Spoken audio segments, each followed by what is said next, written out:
Hello दोस्तों BJP आज भारत की सबसे ताकतवर पार्टी है, लेकिन ये पार्टी बहुत संघर्ष के बाद यहाँ तक पहुँच पाई है। आइए जानते हैं कि ये पार्टी कैसे बनी। श्यामा प्रसाद मुखर्जी का जन्म 1901 में हुआ था। बचपन से ही राजनीति और आज़ादी की लड़ाई में वो बहुत एक्टिव थे। कई मुद्दों पर उन्होंने कभी कांग्रेस को और कभी मुस्लिम लीग को या कभी अंग्रेज़ों को घेरा था। आगे चलकर वो हिंदू महासभा और आरएसएस के मेंबर भी रहे। 1951 में उन्होंने भारतीय जनसंघ नामक पार्टी की स्थापना की। ये पार्टी आरएसएस की पॉलिटिकल विंग थी।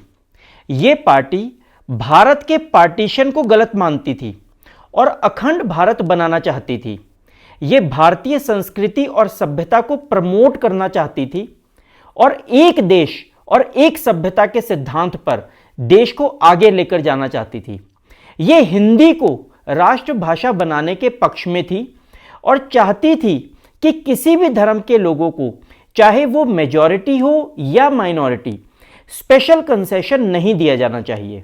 ये चाहती थी कि देश के हर नागरिक को समान दृष्टि से देखा जाए और उसके लिए समान कानून हो।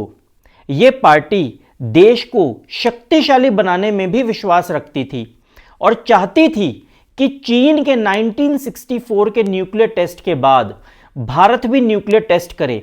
लेकिन 1952 और 1957 के इलेक्शंस में भारतीय जनसंघ कोई खास कमाल नहीं दिखा पाई। इसे 1952 में सिर्फ 3 और 1957 में केवल 4 सीट्स ही मिल पाई। 1975 में इमरजेंसी के बाद भारतीय जनसंघ ने कई पार्टियों के साथ मिलकर जनता पार्टी बनाई, जिसने देश की कमान को संभाला। 1980 में जनता पार्टी की सरकार गिर गई और ये पार्टी टूट गई।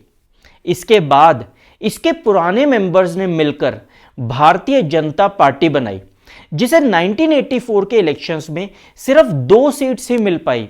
लेकिन आगे चलकर 1996 में पहली बार यह पार्टी भारत की सबसे बड़ी पार्टी बनकर उभरी। आज प्रधानमंत्री नरेंद्र मोदी के नेतृत्व में यह पार्टी भारत ही नहीं बल्कि दुनिया की सबसे बड़ी और ताकतवर पार्टी बन चुकी है। तो देखा आपने कि किस तरह 1951 में बनी भारतीय जनसंघ आज की भारतीय जनता पार्टी बनी। अगर आपको यह जानकारी अच्छी लगी तो वीडियो को लाइक ज़रूर करें और चैनल को ज़रूर सब्सक्राइब करें। जय हिंद।